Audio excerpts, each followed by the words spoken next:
Hello friends, welcome to bliss cinemas. இன்னைக்கு நம்ம Tamil டப்பிங்ல release ஆயிருக்க கேசர சரக மதனம் படம் எப்படி இருக்குன்னு பார்க்க போறோம். வாங்க வீடியோக்குள்ள போகலாம். இந்த படம் பாத்தீங்கன்னா ஒரு த்ரில்லர் ஜானர்ல ரிலீஸ் பண்ணிருக்காங்க. இப்ப இந்த படத்தோட கதையை பத்தி பார்க்கலாம். கோவிந்த், ஓம்கார், பிரியாந்த், பரத், இஷிதா, சொனாவணி, விரிதா அப்படின்ட்டு 6 பேர் பாத்தீங்கன்னா ஒரு சாஃப்ட்வேர் கம்பெனில ஒர்க் பண்றாங்க. அதே சாஃப்ட்வேர் கம்பெனில பாத்தீங்கன்னா ரிஷி அப்படின்றவர் கார் டிரைவரா ஒர்க் பண்ணிக்கிட்டு இருக்காரு. அவரு இஷிதா கூட கொஞ்சம் க்ளோஸ். இந்த மாதிரி சிச்சுவேஷன்ல பாத்தீங்கன்னா ஓம்கார் ஒரு இஷ்யூவை கிரியேட் பண்றாரு. அதனால இவங்க எல்லாருக்குமே ப்ராப்ளம் வருது. அப்படி என்ன இஷ்யூவை அவர் கிரியேட் பண்றாரு, அது என்ன ப்ராப்ளம் ஆச்சு, கடைசியில அதுல இருந்து வெளியே வரதுக்கு என்னெல்லாம் பண்றாங்க அப்படின்றது தான் இந்த படத்தோட மொத்த கதையே. இப்ப இந்த படத்தோட பாசிட்டிவ் அண்ட் நெகட்டிவ் பத்தி பார்க்கலாம். பாசிட்டிவ், கண்டிப்பா பெர்ஃபார்மன்ஸை சொல்லி ஆகணும். படத்துல பல கேரக்டர்ஸ் நடிச்சிருக்காங்க. எல்லாருமே ஒரு நீட்டான பெர்ஃபார்மன்ஸே கொடுத்திருக்காங்கன்னு சொல்லலாம். குறிப்பா காமெடி போர்ஷன்ஸ்லாம் அல்டிமேட்டா பண்ணிருக்காங்க. அதே மாதிரி ஸ்டோரி பிளாட்டும் பாத்தீங்கன்னா ஒரு இன்ட்ரெஸ்டிங்கான ஸ்டோரி பிளாட்டா தான் இருந்தது. டெக்னிக்கல் ஆஸ்பெக்ட்ஸ்ல பிஜிஎம்லாம் அல்டிமேட்டா பண்ணி கொடுத்திருக்காங்க.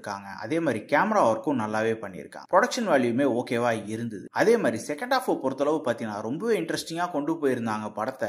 குறிப்பா கிளைமேக்ஸ், ப்ரீ கிளைமேக்ஸ் எல்லாமே சூப்பரா இருந்ததுன்னே சொல்லலாம். ஸ்கிரீன் பிளேயும் ஓரளவு நீட்டா எழுதி எடுத்திருந்தாங்க. இந்த படத்தோட நெகட்டிவ் பத்தி பாத்தீங்கன்னா ஃபர்ஸ்ட் ஹாஃப் தான் பயங்கர டல் அடிச்சிருச்சு படம். அது மட்டும் இல்லாம இவங்க கதைக்குள்ள போறதுக்கே பயங்கரமா டைம் எடுத்துக்கிட்டாங்கன்னு சொல்லலாம். அதுதான் இந்த படத்தோட மிகப்பெரிய நெகட்டிவ். அதே மாதிரி வில்லன் கேரக்டர் இவங்க இன்னும் கொஞ்சம் டெப்தா எழுதியிருந்தாங்கன்னா நல்லாவே இருந்திருக்கும். பெருசா ஒட்டல நமக்கு வில்லன் கேரக்டர். ஸ்கிரீன் பிளேஸ் பாத்தீங்கன்னா நான் ஆல்ரெடி சொன்ன மாதிரி ஃபர்ஸ்ட் ஹாஃப் பொறுத்தளவு பயங்கரமா லேக் அடிக்குது படம். அது மட்டும் இல்லாம இவங்க ஸ்டோரி பிளாட் உள்ள போறதுக்கே டைம் எடுத்துக்கிறாங்க. செகண்ட் ஹாஃப் பொறுத்தளவு பாத்தீங்கன்னா ஒரு அல்டிமேட்டான ஸ்கிரீன் பிளே எழுதி எடுத்திருக்காங்க.